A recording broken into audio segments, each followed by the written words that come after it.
Okay, so let's briefly review what we've been doing. First, we wrote a program on our computer, say our drive around program. That program's part of a project, for example, a robot car project. Initially, our project will contain only one program, our drive around program. Over time, we may add more programs to our project, like parallel parking, and then maybe we'll add play music. So now you have a project with one or more programs in it, and you press the download button. When you hit the download button, you're telling the computer to copy the whole project to your EV3. So if your project has more than one program, all of those programs will be copied to your EV3. So let's review. To simplify things, let's assume that you're just writing one program for now. First, we write a program on the computer. That program is part of a project. Then we download the project, which copies it to your EV3. And finally, we run your program on the EV3. So right now, your program and your project is really in two places. It's on your computer where you wrote it originally, and it's also on your EV3. While recent programs have only taken us a few minutes to write, many of the others that you'll eventually be writing are going to take a lot more of your time, and you'll certainly want to make sure that you save a copy.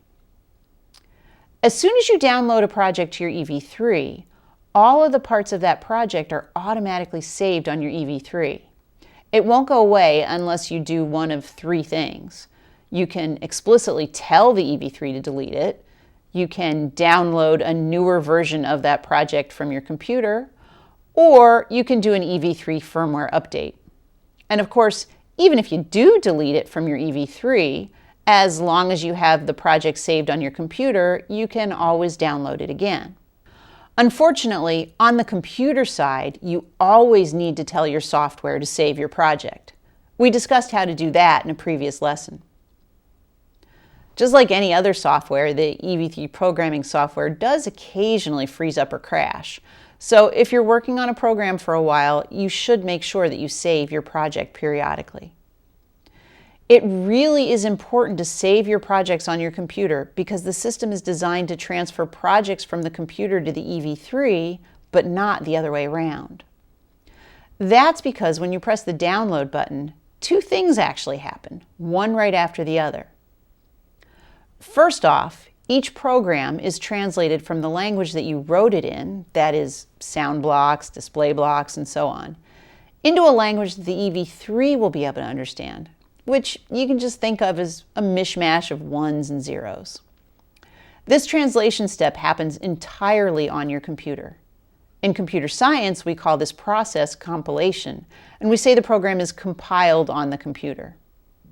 Then, after your computer's done the translation, it's the translated version of your program or programs that's transferred from your computer to the EV3. This means that the version of your program that's on the EV3 looks very different from the version that you originally wrote, and unfortunately, LEGO doesn't provide a way to translate it back. The most important thing I want you to take away from this lesson is that you must remember to save your projects on your computer before you quit from the software. Because once they're on the EV3, they're in a format that the LEGO software on your computer can't understand.